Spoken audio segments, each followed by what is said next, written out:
Good evening, everyone. Geetha Krishnan here, live on Gratitude Radio. Super excited and very warm welcome to all of you. My name is Geetha Krishnan. I'm the creator and host of Gratitude Radio. We've been doing this show for over 5 years. We started off as Dynamic Growth with Gratitude, and we continue even now as Gratitude Radio, interviewing guests, sharing our gratitude journeys, along with our guest gratitude journeys, and making people more aware about what gratitude is all about, how important it is to have a continuous flow of gratitude in our lives. I am a corporate behavioral trainer. I've been training in organizations, Fortune 500 companies, pan India as well as in the US, for over 17 years. I'm also a gratitude leadership coach, international best-selling co-author with two books, Journey to the Stage, Volume 4, and Courage Under Siege. I'm also an internationally certified speaker and faculty with colleges. And this show is my honor and privilege to reach out to as many people as I can to connect and make them more aware about gratitude. I teach people to thank and love all the way to the bank. So today I'm going to speak about how to stop overreacting. I'm a trained psychologist. I hold a master's degree in psychology. So it has really helped me to understand how to connect with minds, how to be more responsible towards everything that we do. Before I jump into the topic, I just want to share the page. Just give me 1 second and I'll just share the page so that we can jump in and many more people can watch it.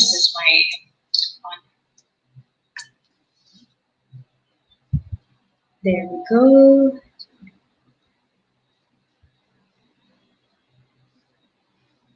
Radio and overreacting.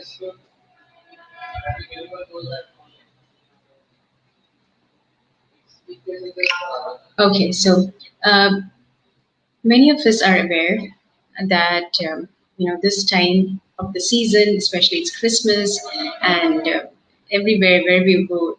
Earlier, we used to go shopping to malls and different places, and used to be always crowd and traffic, and all those things have come down considerably because of COVID. But yet, still, even at home, we get really worried about various things. Online shopping, sometimes things go well, sometimes things don't. Even when you're traveling around with all the gear that you wear for COVID, it's not easy these days. We tend to get angry, we tend to get frustrated, and we react to things. So at times we overreact to things. It could be just a simple conversation, and all of a sudden, something the person says affects us, and immediately we tend to overreact or maybe say something which we may not have. We should not have said, and automatically that really affects the way we behave, right? And when we behave in such a way, what happens is the other person, if you're going to talk to somebody, that other person may just feel the angst in them, and it can come back on us. And again, there is overreaction on either sides, especially now when we see we are cooped up at home. We don't have that many avenues to explore. We may not be conversant with many people. We may not be conversant with technology, especially midlifers and baby boomers. It becomes very difficult for them. Even much later in age, it becomes difficult for them to be by themselves, and that really bothers them, and it can make us overreact. So there are various other, even for students, I'm teaching in colleges, and they're going through exams right now, and they are at home. They have to study at home. They have also to do their college work at home. It becomes very difficult for them. Their parents, they're working. They're also working, so there's a lot of noise. Even for me, if I'm working in one room, my husband's working in another room, so it becomes difficult for us to, both of us are speaking, and voice raised at times, interacting with your colleagues and participants and various other things, and it can cause overreaction, or it can cause uh, you know difficult moments. But then at some point we need to control ourselves. We need to understand that this is something which will lead to a different point. So we need to be conscious of our reactions. We need to go towards that point which will help us to communicate better. So communication becomes a challenge many a times. It becomes a difficult point when we are talking to someone and the person is not relating to us, not understanding us. Even with students, when you say you're telling them something and they don't understand it, or at home you're speaking to your mom, you're speaking to your husband, and their attention is somewhere else, and you feel, what, you should be paying attention to me. You tend to get angry, you tend to get upset about it, and as we collect those moments of upsetness around us, it becomes a mountain. And as it becomes a mountain, it it then turns into a volcano and then it disrupts. So not allowing us to move towards those mountains is very important. At that point, when we feel that angst coming in, it's better to sit down and interact. That's my first strategy, is to just talk it out. Just help yourself by sharing your difficult moments, by sharing your talk. So it won't allow you to overreact. So right now, my husband's on the room, but yet still they are having discussions and talks, and it is affecting me when I'm speaking with you. But then obviously I'm talking with you guys, so I wouldn't want to go and close the door or disturb him in his work. So I'm rather sharing it with you. There's some kind of disturbance coming in the background. That is it. But yes, these moments really do bother us, and then later on it can affect us, in a bigger way. So how do we curtail these moments? By thinking and understanding the situation, by talking it out, and every time when there's something happening out there, we should take understand that the other person is also working, and understand the situation and work along those lines. Same way when as children are studying and the parent is also working and it's a lot of noise, everything is going online. There's this is bound to happen. Right now, especially the kind of situation we are in, this is going to stay. This is the new normal. This is going to stay. So how are we going to work around the situation? So the strategies that I suggest is to understand each other and speak up. If there is any problem, share it and convey it to the other person. So that way, at least you know what the other person's point of view is, and from there on, we can move further. The second strategy or thought process that I want to suggest is I was going through a research work done by Dr. Um, this was spoke by neuroscientist Lisa Feldman Barrett. Lisa Feldman Barrett, and she's a neuroscientist, and I just went through her talk, and this is what that this research has been done, and this is what the neuroscientists have identified as the brain is whatever happens inside the brain, right? So we we are actually not at the mercy of our emotions. The brain actually creates them. The brain creates them. So it's basically, when we talk about emotions, are guesses. It's the brain is creating it on the basis of like when a picture is shown to you, we see different dots, but our brain puts it together and we see a pattern in it, right? We tend to have fun with that, right? We depending on the perception, how we perceive. So it's basically the emotions that happen. This is what research tells us. It's not that I'm telling you. This is what research tells us, that the brain is the one who is creating the emotions for us. It's the one who is putting things together for us. It creates it for us. Basically, like for example, when a particular situation is happening, and the brain immediately starts its work. The controls are going haywire, immediately starts its work, and it starts thinking, okay, this kind of a situation, when did this happen? What happened at this point? This kind of situation, when did this happen? And it goes searching in our minds. It goes searching, okay, this is what happened, this kind of a situation, and it brings back the memory. So if you see a number of dots, and if you see a rope, and the brain goes searching and thinks that, okay, the rope looks like a snake, and it tells you there's probably a snake, and immediately there's a fear, right? So similarly, for example, um, you're eating a bunch of maybe pizza, and you're eating the pizza, and you have that hunger feeling, and immediately your stomach starts growling. You look at a pizza, and your mouth starts you want that pizza, and you go and grab it and start eating it, and the brain connects, and it tells you that you're hungry, and that's why this stomach gurgling comes in, right? Because you're hungry.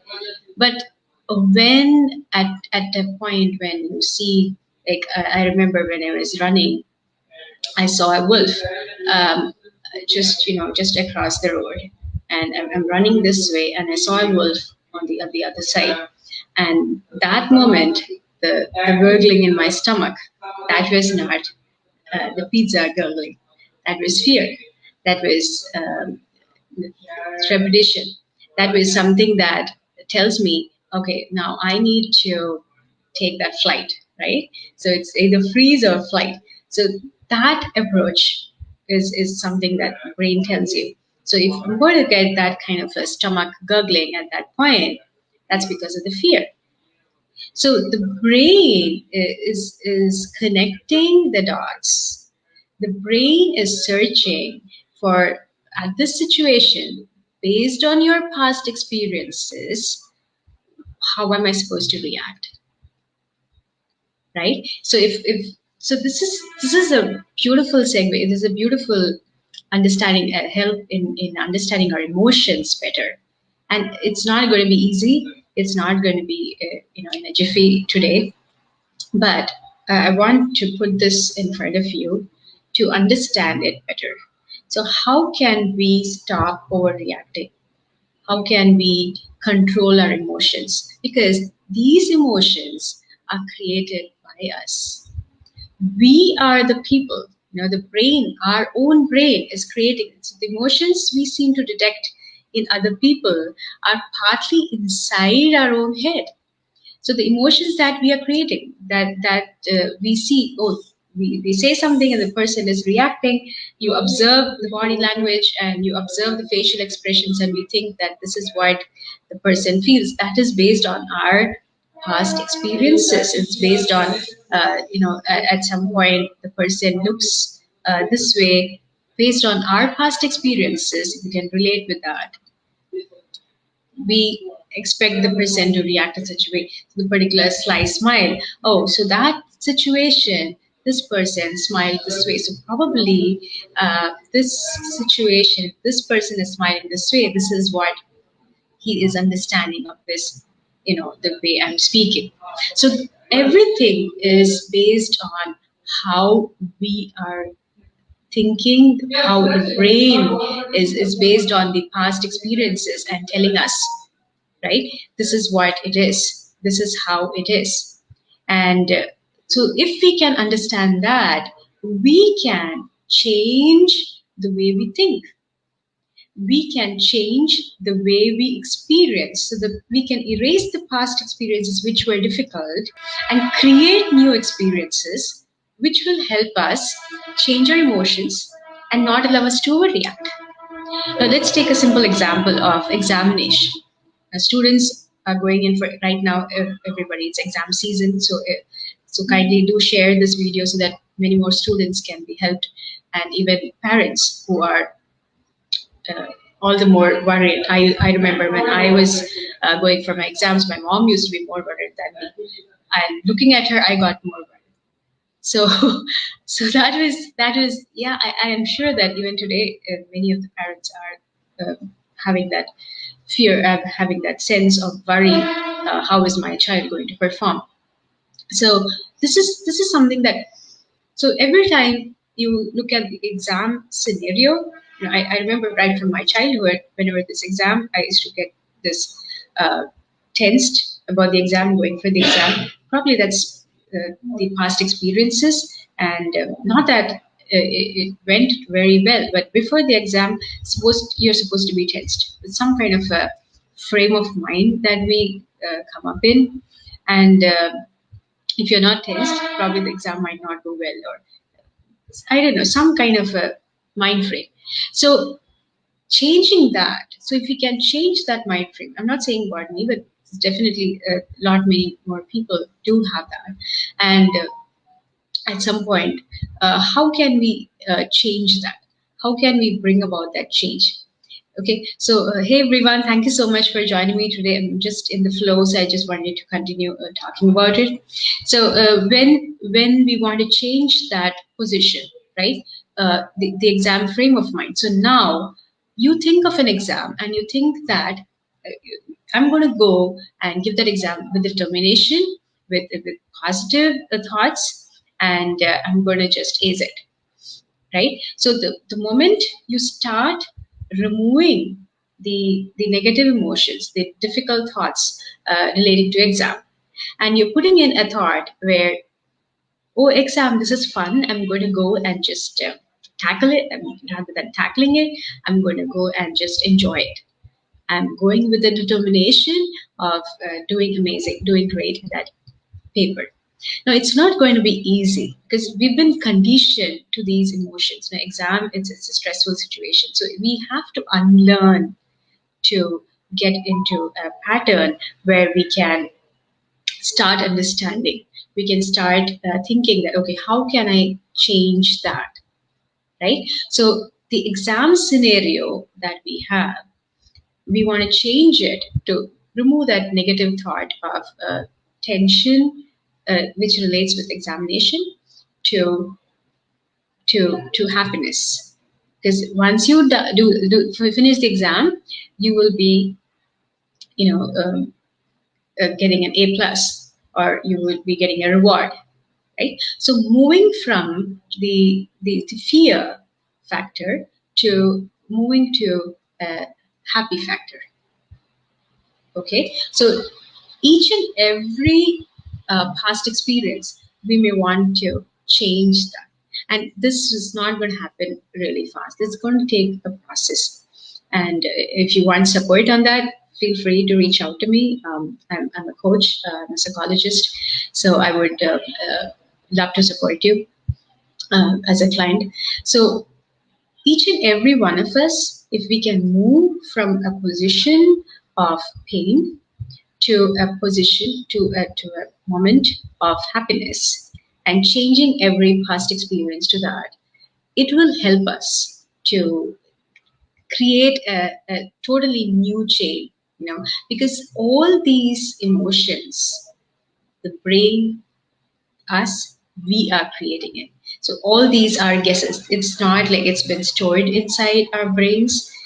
Just looking at you, it's not possible for uh, to exactly say that this is what you're thinking based on it's all based on the past experiences. What my past experiences is what I'm observing. So it takes time and efforts to do that. But the positive side of it is you can definitely do that by changing your mindset, by changing, especially I talk about gratitude, I talk about gratitude mindset, and gratitude mindset will definitely make that happen. So the more and more you're grateful, you're thinking positive.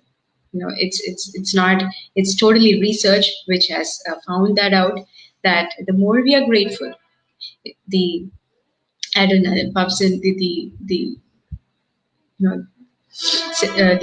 energies which are there around us, the serotonin and everything, the chemicals, the neurochemicals that move around, which pumps in all the positive elements inside of us, and gratitude makes that happen. So if you can be more grateful, especially in this time of the year, we just finished Thanksgiving and we're going towards a new year.